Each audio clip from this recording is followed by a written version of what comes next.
Hey everyone, welcome to my channel fiction addiction. चलिए अपने novel को शुरू करते हैं जिसका नाम है roses of snow. Previous chapter में हमने देखा था कि जहान ने इबो से कन्फेस कर दिया था अपनी फीलिंग को। अब उसके आगे कमरे में उस पल के लिए पूरी तरीके से शांति थी, इतनी शांति कि दो दिलों की बढ़ी हुई धड़कनें साफ सुनी जा सकती थी। दोनों एक दूसरे के बहुत करीब थे।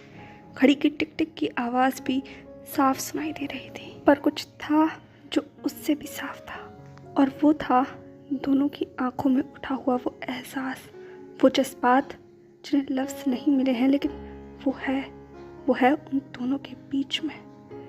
कुछ देर की शांति के बाद फाइनली इबो ने अपनी कांपती हुई आवाज़ में कहा, शायद अपनी पूरी ज़िंदगी में वो पहली बार इस तरीके से कांपा होगा या लड़खड़ाया होगा बोलने में। उसने जहान की आंखों में देखते हुए कहा, तो तुम भी सोबर नहीं हो। उस पल, उस घड़ी वो खुद भी यकीन नहीं कर पा रहा था वो कितना ज़्यादा ठंडा पड़ चुका है, पर उससे भी ज़्यादा कुछ था, तो वो था जहान की आंखों का प्रेशर जो वो बर्दाश्त ही नहीं कर पा रहा था। उसे ऐसा लग रहा था जैसे कि वो अभी यहीं की यहीं एक्सप्लोड हो जाएगा। उसके दिल की धड़कनें बहुत बहुत ज़्यादा तेज़ थी, इतनी ज़्यादा कि वो उसे अपने कान में सुनाई दे रही थी, और धड़कन अपनी उंगलियों के पोर में। जहान ने इबो की आंखों में देखते हुए कहा, हाँ हो सकता है मैं नशे में हूँ। हाँ हो सकता है मैं नशे में हूँ, क्योंकि ये सब कुछ सच में मैं आपसे कभी नहीं कह पाता गा। और अगर मैं नशे में हूँ तो I am very thankful, I am so thankful कि मैं नशे में हूँ, क्योंकि आज मैं आपसे सब कुछ कहना चाहता हूँ। वो सब कुछ जो I hide in my heart. I buried all this and deep down in me, and I want to confess each and everything. क्या आप सुनेंगे? प्लीज का I request you. क्या आज आप सुनेंगे प्लीज? लेकिन तो जहान प्लीड कर रहा था, और इबो की मजाल है जो इस बात से इनकार कर सके। उसने सिर्फ नोट किया और जहान को थाम लिया। जहान ने इबो की आंखों में देखते हुए कहा, आई डोंट नो ये कब शुरू हुआ, कैसे शुरू हुआ, किस दिन, किस पल, किस लम्हा शुरू हुआ, बस शुरू हो गया। पर मुझे लगता है ये शुरुआत से ही था। आपको पता है हम लोग कभी बहुत ज़्यादा साथ नहीं रहे। मैं आपकी बात नहीं कर रहा हूँ, मैं हमारे बचपन की बात कर रहा हूँ। पर जब आप थे तो आई फील कंप्लीट। मुझे नहीं पता उस वक्त कंप्लीट का मतलब क्या होता था, पर उस छोटे एज में भी मुझे वो फीलिंग याद है का, वो कंप्लीटनेस की फीलिंग। पर एकदम से वो सब कुछ फेड हो गया, एकदम से जब आप छोड़कर चले गए। सब कुछ था मेरे पास, mom, dad, uncle, aunt, family, friends, वो एक ड्रीमी रूम, वो dreamy house, everything was there, but something is missing. One person with whom I held my hand and go to the park and play with them. I miss that person, and that person is you, only you, always you. You know, मैं आपके लिए तड़पता था. I craved for you, and I call you again and again and again and again. फिर चाहे वो आपका birthday हो, आपकी एनिवर्सरी हो, या फिर न्यू ईयर हो, या लालटेन फेस्टिवल हो, या कोई भी फेस्टिवल हो, I call you but you never answer my call. Why? आप गुस्सा थे, आप हर्ट थे क्योंकि हम सब ने आपको आपसे दूर कर दिया, शायद थे. आई कैन अंडरस्टैंड, और आपको होना भी चाहिए. आपको पता है जब भी मैं अपनी पुरानी फोटो एल्बम्स देखता हूँ तो मुझे उसमें सिर्फ एक चीज़ दिखाई देती है, और वो है डिस्क्रिमिनेशन. हाँ, वो था वहाँ. आपको कहने की ज़रूरत नहीं, मुझे दिखा उन सभी फोटोग्राफ्स में जिसमें आप बस साइलेंट थे, दूर कहीं बस पिक्चर को देख रहे थे, और उस पिक्चर में मैं सब कुछ बस ओन कर रहा था. फिर वो चाहे हैप्पीनेस हो, लव हो, टेंट्रम्स हो, पैम्परिंग हो, हर चीज़ मैंने आपसे सब कुछ छीन लिया, है ना. आपकी जगह, आपका प्यार, आपके हिस्से का सब कुछ, I am sorry. I'm sorry. I feel so guilty because of me. आपने अपना चाइल्डहुड खो दिया। अगर मैं ना होता तो आपके पास आपके मॉम आपके डैड होते। शायद मेरे मॉम एंड डैड भी आपको उतना ही लव देते जितना लव मेरे आने के बाद उन्होंने मुझे देना शुरू कर दिया। I feel each and every photograph. आप जब नहीं थे ना गा, हर रोज एल्बम देखता था। पहले मैं नहीं समझ पाया, क्योंकि शायद उस टाइम मेरे पास अकल नहीं थी या उतना नॉलेज नहीं था। बट जैसे जैसे वक्त गुजरता गया मैंने समझना शुरू किया, मैंने जानना शुरू किया कि आपकी वजह क्या है हमसे गुस्सा होने की, हमसे दूर होने की। तब मुझे महसूस हुआ, तब जब मेरे खुद के मॉम एंड डैड चले गए। I feel lost, so lost. I feel that everything is black, so black, and I am just doomed in that. उस वक्त उस पल बस मैं डूब रहा था, बस अंधेरे में जहाँ कुछ भी नहीं था। तब मैं फील कर पाया उन पिक्चर्स का मतलब, उन सभी फोटोग्राफ्स का मतलब जिसमें आप शायद महसूस कर रहे थे बिल्कुल वैसा ही। और ये सब कुछ मेरी वजह से था, है ना?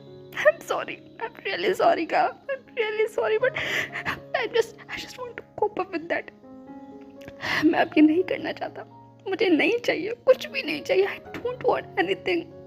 मुझे, क्योंकि एक तो मेरे पास कुछ बचा नहीं और एक मुझे अब कुछ चाहिए भी नहीं। Just one thing चाहिए मुझे, और वो है आप। क्या आप मैं कैसे मांगू जब तक मैं आपको कुछ नहीं दे सकता? पर I try my best and मैं ट्राई करूँगा। आप जो चाहते हैं वो सब करूँगा। I know, मैं समझ गया हूँ। I understand आपके पास बहुत सेल्फ रिस्पॉन्सिबिलिटी है और मैं फुलिश की तरह आपके ऊपर और रिस्पॉन्सिबिलिटी डालता जा रहा हूँ, बस डालता जा रहा हूँ, है ना? आपके पास बर्डन है आपकी खुद की कंपनी का, और फिर मेरा बर्डन, मैं भी तो एक बर्डन ही हूँ आपके लिए। पर मैं ज़्यादा लंबे समय तक नहीं रहूँगा, और अब मैंने आपके ऊपर एक और बर्डन डाल दिया, और वो है मेरी फीलिंग्स का। बट मैं आपको बताना चाहता था, क्योंकि मुझे ऐसा लग रहा है कि अगर आज मैंने आपसे नहीं कहा ना ये, तो कभी नहीं कह पाऊँगा। और अगर मैंने आपसे ये नहीं कहा तो कोई आप मुझसे छीन कर ले जाएगा गा, और मैं ये नहीं चाहता। आई एम स्कैर्ड, मैं डरा हुआ हूँ उस फीलिंग से ही जब कोई और आपके ऊपर अपना क्लेम दिखाता है। आपको पता है आज मैं आपके ऑफिस गया था and I wait for you, almost 7 hours I am waiting for you at the single place. बिना पल के झपकाए मैं सिर्फ आपका वेट कर रहा था। आई एम नॉट कंप्लेनिंग, मैं आपका वेट पूरी उम्र करने के लिए तैयार हूँ, पर जब मैं आपका वेट कर ख़त्म हूँ तो एटलीस्ट मैं चाहता हूँ कि आप वहाँ हों, कम से कम मेरा इंतज़ार करते हुए ही सही, या मुझे मिलते हुए ही सही। मैं उस पल पर ये नहीं चाहता कि कोई और शख्स आकर के क्लेम करे कि आप मेरे लिए नहीं, आप किसी और से प्यार करते हैं। मैं नहीं देख पाऊँगा। आई नो, मैं बहुत सेल्फिश हूँ, है ना? मैं बहुत सेल्फिश साउंड कर रहा हूँ, क्योंकि इन सब के बीच में मैंने आपसे कभी ये पूछा ही नहीं कि आप मुझसे प्यार कर पाएंगे, आप मुझे पसंद कर पाएंगे। वैसे शायद नहीं कर पाएंगे, है ना?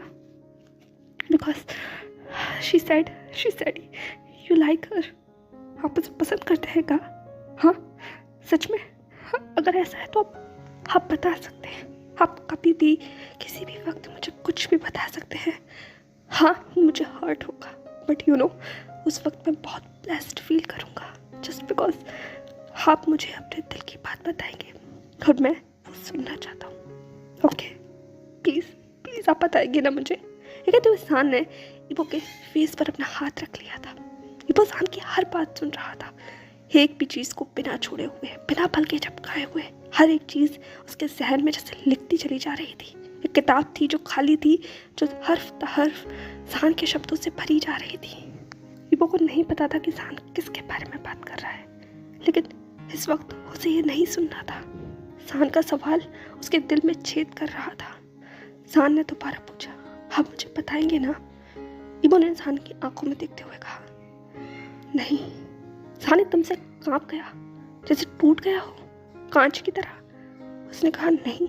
इबो ने कहा नहीं, कभी नहीं। इंसान ने कहा क्यों? ईबो ने गल्प किया और फिर जान की आंखों में देखते हुए कहा, क्योंकि ऐसा कोई है ही नहीं। एक पल के लिए जान कंप्लीटली स्टंट हो गया था। जान ने अपने सवाल को दोहराया, कोई नहीं है? ईबो ने कहा, नहीं, ना कोई है, ना कोई था और ना ही कभी कोई होगा। और ये बात तुम जानते हो ना? जान ने ईबो की आंखों में देखा, बहुत देर तक देखा, जैसे कि वो कहीं ढूंढ रहा हो, कहीं गुंजाइश, कहीं कोई बात। पर ईबो की आंखें बिल्कुल खाली थी, बिल्कुल खाली, जैसे हमेशा की तरह होती हैं, डिटर्मिनेशन से भरी हुई। जान उन आंखों में डूब जाना चाहता था, पर अभी उसे सवाल करना था। जान ने कहा, कभी कोई नहीं था, कभी कोई नहीं है, कभी कोई नहीं होगा, पर क्या मैं हो सकता हूँगा? ईबो शांत हो गया। जान ने कहा, जवाब दीजिए, अगर कोई नहीं है, नहीं था और नहीं होगा, तो क्या मैं नहीं, क्या हम हो सकते हैं? बताइए, बिकॉज का I want that, you know, I like you. मैंने कन्फेस किया ना, मैंने आपको कन्फेस किया था ना अभी, यस, है ना? कहते हुए जान क्वेश्चनिंग लुक से देखने लगा, जैसे कि वो अपनी कही हुई बात को भूल गया हो। और उसे देखकर ऐसे ईबो के फेस पर भी हल्की सी टाइनी सी मुस्कुराहट आ गई। और उसे देखकर जान लगभग चौंक गया, लेकिन इससे पहले कि वो कुछ भी समझ पाता, ईबो ने जान के माथे पर से उन सारे बालों को हटाया और उसके फेस को अपनी पाम में लेते हुए कहा, तुमने अभी कन्फेस किया।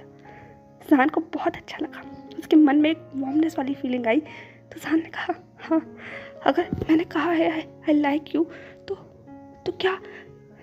क्या मैं आपके साथ इस लाइक से उस लव तक का सफ़र तय कर सकता हूँ? बिकॉज मैं चाहता हूँ मैं आपको लाइक से आई लव यू बोलूँ। क्या हम वो सफ़र तय कर सकते हैं प्लीज़? ये कहते हुए जान ऐसी आंखों से पूछ रहा था जिसमें वो डूब गया था, थम गया था, कैद हो गया था, उसका पूरा गला सूख गया। जान ने कहा, बताइए ना, क्या आप मेरे साथ ये सफ़र तय करेंगे? वो सफ़र जिसमें हम लाइक से लव तक चले। ईबो ने कहा, जान तुम बहुत बड़ी डिमांड कर रहे हो। जान ने कहा, मैं करना चाहता हूँ। ईबो ने कहा, तुम हर्ट हो जाओगे। जान ने कहा, तो मैं हर्ट होना चाहता हूँ। ईबो ने अपनी मोनोटोन में कहा, आई एम कोल्ड। जान ने कहा, किसने कहा आपसे? आप बहुत वार्म है, सिर्फ कुछ वक्त की ज़रूरत है। ईबो ने कहा, आई एम रूड। जान ने कहा, नो, आप बिल्कुल रूड नहीं हैं, आप बस लेस टॉकेटिव हैं। ईबो ने कहा, सब मुझे एरोगेंट कहते हैं। जान ने कहा, क्योंकि वो आपको जानते नहीं है ना। ईबो ने कहा, मैं एक बोरिंग पर्सन हूँ। जान ने कहा, नहीं, आप बहुत बहुत स्पेशल पर्सन हैं। ईबो ने कहा, मैं सोशली इनकेपेबल हूँ जान। जान ने कहा, आपको नहीं पता, बट आप मोर देन केपेबल हैं। ईबो ने कहा, आई एम डिमिसिव। जान ने तुरंत कहा, यू आर इम्प्रेसिव। ईबो ने कहा, आई एम वर्कोहॉलिक। मुझे नहीं पता कि फ़न क्या होता है जान, मैंने कभी किया नहीं, और नहीं मुझे लगता है कि मैं तुम्हारी उम्र के साथ फिट बैठ पाऊँगा। हमारे बीच फासला है। जान ने कहा, फासला? हम इसे एक साथ तय करेंगे का? एक साथ?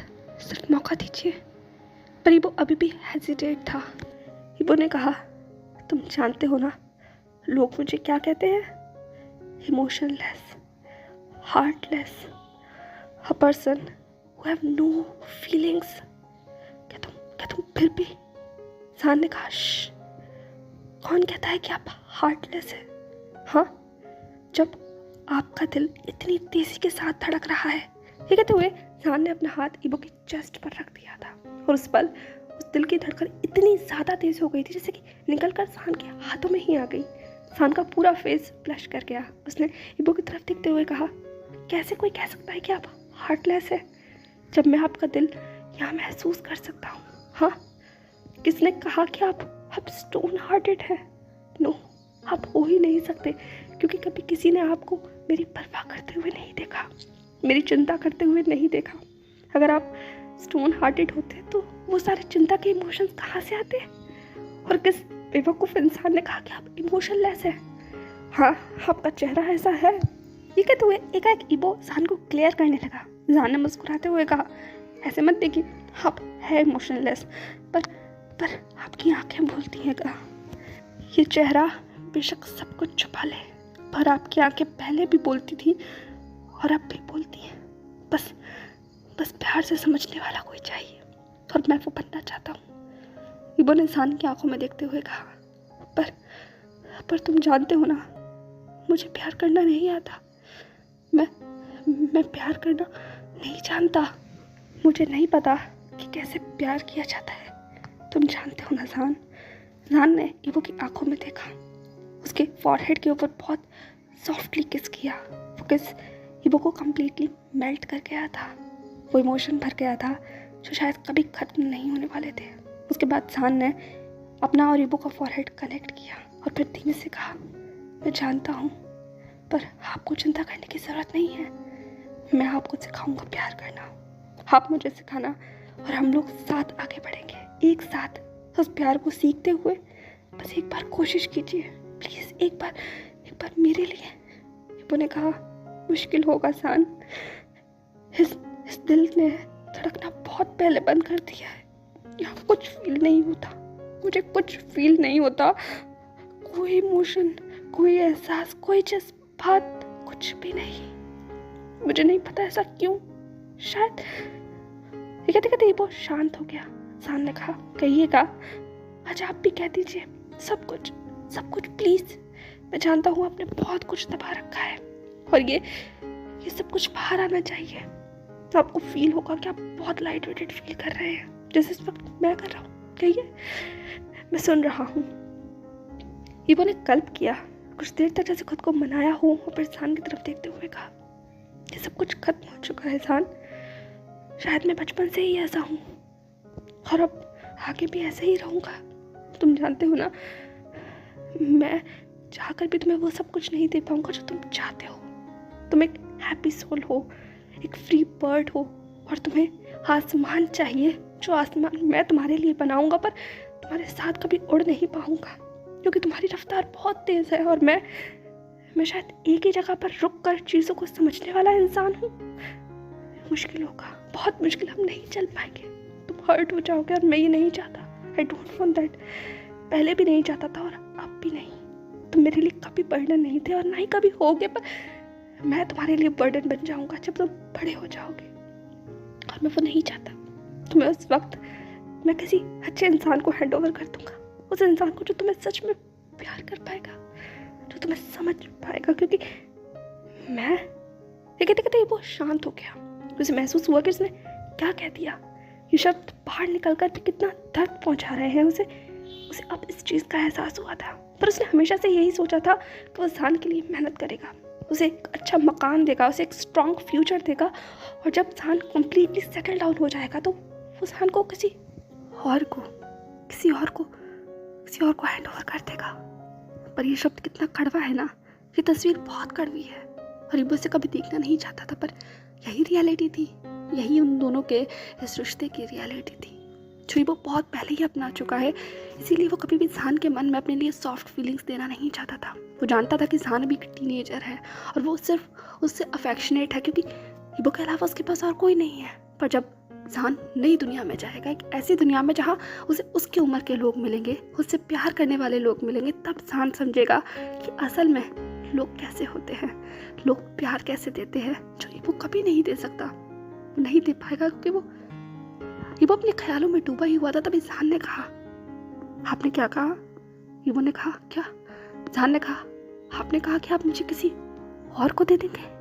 हाँ, ये कहते हुए जान की आवाज़ टूट गई थी, उसकी आंखों से आंसू बह गए थे, पर फिर भी उसने खुद को संभालते हुए कहा, आप मुझे किसी को भी दे देना, पर ये जो हार्ट है ना, दिल, यहाँ पर सिर्फ आपका नाम है, था और हमेशा रहेगा। और ये नाम तभी लिख चुका था जब से मैंने आपका हाथ थामा था। आपने इस रिश्ते को कभी माना है या नहीं, पर मेरे लिए ये रिश्ता सब कुछ है, सब कुछ था और हमेशा सब कुछ रहेगा का कभी कोई आपकी जगह नहीं ले सकता। मैं कभी किसी को लेने ही नहीं दूंगा, क्योंकि आप सिर्फ मेरे लिए हैं। अगर आप मेरे नहीं हो सकते कोई बात नहीं, मैं जानता हूँ आपकी अपनी लाइफ है, बट मेरी ये लाइफ सिर्फ आपकी है। अश्योर रहिए, आपकी जगह कभी कोई नहीं ले पाएगा। एंड या वन मोर थिंग, आप प्यार करना सिखाइए या नहीं, सीखिए या नहीं, पर मैं आपको सिखाऊंगा। आपको मैं लव करना सिखाऊंगा का, और एक दिन आप ही कहेंगे मुझसे, जान आई लव यू। और मैं उस दिन का इंतज़ार करूंगा, वेट करूंगा मेगा। और ऐसे नहीं, इतनी टूटी बुरी हालत में नहीं, उस दिन आपके कंधे से कंधा मिलाकर, आंखों में आंखें डालकर मैं आपका इंतज़ार करूंगा। और आप उस दिन सब कुछ महसूस करेंगे। उस दिन आप खुद कहेंगे कि आपके अंदर इमोशंस हैं, आप लव कर सकते हैं, लव करेंगे, और सिर्फ वर्बली ही नहीं, फिजिकली भी। आप खुद उस दिन मुझे किस करेंगे, और मैं उस चीज़ का वेट करूँगा का, जस्ट वेट एंड वॉच, क्योंकि ये जान अब बड़ा हो गया है और वो जानता है कि उसे क्या चाहिए, और वो सिर्फ आप है, सिर्फ आप। ये कहते हुए जान की आंखों में वो स्पार्क था जिसने ईबो की कायनात को हिला दिया था। वो हिल गया था और कांप गया था जान के उस वर्ड्स के प्रेशर के अंदर। उसके बाद जान ने ईबो का हाथ पकड़ा और उसे अपने बेड की तरफ ले जाने लगा, और ईबो बिल्कुल किसी पपेट की तरह उसके साथ साथ चल रहा था। उसे खुद भी नहीं पता था कि वो क्या कर रहा है, क्योंकि वो तो अभी तक जान के उसी कन्फेशन के बीच में कहीं फंसा हुआ था। उसके बाद जान ने खुद को वहीं बेड पर सेटल किया, ईबो को अपनी तरफ खींचा और उसे अपने बगल में लिटा लिया। उसके बाद बहुत ही क्लेम के साथ उसने अपना फेस ईबो की चेस्ट पर रखा और ईबो की आंखों में देखते हुए कहा, गुड नाइट का, आज का दिन बहुत टायरिंग था, बट आई एम हैप्पी क्योंकि मैंने आज सब कुछ कह दिया, और एक फ्यूचर मैंने अब देख लिया है, और मुझे वो किसी भी कीमत पर चाहिए। मुझे वो चाहिएगा, मुझे वो चाहिए। ये कहते हुए जान ने वन लास्ट टाइम ईबो की आंखों में देखा, अपने आप को ईबो के बहुत करीब किया, और इससे पहले कि ईबो कुछ भी समझ पाता, उसने अपने लिप्स को ईबो के लिप्स के ऊपर रख दिया था।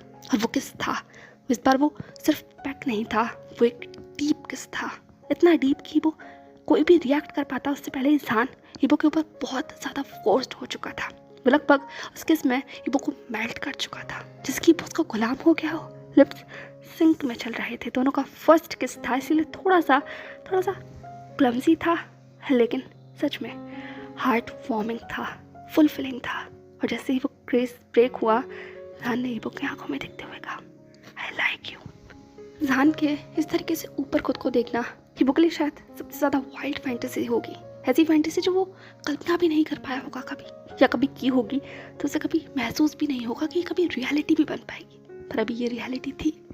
कुछ देर के लिए दोनों एक ऐसे ही देखते रहे, फिर ईबो ने जान के बालों को उसके कान के पीछे टक करते हुए कहा, सुबह तक तुम सब कुछ भूल जाओगे, सब कुछ, पर अच्छा है कि तुम भूल जाओगे, वरना तुम खुद को बहुत एम्बैरेस करोगे। खैर, मुझे लव करना नहीं आता, लाइक करना नहीं आता, मुझे नहीं पता इमोशंस क्या होते हैं, पर मेरे लिए भी सिर्फ तुम हो जान, तुम थे, तुम हो और तुम रहोगे, क्योंकि जब से मैंने तुम्हारा हाथ थामा है मेरे लिए भी कुछ नहीं है। मेरी लाइफ में तो है ही नहीं कुछ, सिर्फ ऑफिस है, काम है, लोग हैं, अनोइंग लोग हैं, उनकी बातें हैं, और उस पर सिर्फ एक ही सॉफ्ट चीज़ है, और वो हो तुम। इस भागती दौड़ती दुनिया में भी मेरे लिए सिर्फ तुम हो। ये कहते हुए उसने जान को अपनी तरफ खींचा और उसे सॉफ्टली किस करने लगा। ये शायद ईबो का फर्स्ट स्टेप था, लेकिन ये ब्यूटीफुल फीलिंग थी। उसके बाद शायद दोनों अपने ड्रीम लैंड में खो चुके थे, फ्यूचर के लिए जो उनका इंतज़ार कर रहा था। सो हे एवरीवन, कैसा लगा आपको आज का ये चैप्टर? आज का नहीं, कल से लेके आज तक का चैप्टर। आई नो मैंने कुछ ज़्यादा ही स्ट्रेच कर दिया इन लोगों की फीलिंग्स के लिए, लेकिन यही तो हमारे कैरेक्टर्स की इमोशंस हैं, वो ब्यूटीफुल फीलिंग है जो हम लोगों ने अपने जान और ईबो के साथ एक साथ एंजॉय की। चलिए तो मुझे बताइएगा कि आप लोगों को क्या फील होता है जान और ईबो के इन अनटैंगल्ड इमोशंस के बारे में, एंड व्हाट यू थिंक आगे क्या होने वाला है। और जान का ये जो लव कन्फेशन था और ईबो का ये जो ऑनेस्ट और इनोसेंट सा कन्फेशन था, आपको क्या लगता है, क्या ईबो के मन में भी जान के लिए प्यार है, या वो कहता है वो प्यार नहीं कर पाएगा, पर वो क्या कभी कर पाएगा? और देखते हैं जान का अगला मोटिव क्या होता है। चलिए मिलते हैं नेक्स्ट पार्ट में, तब तक के लिए stay happy and follow for more. Bye bye.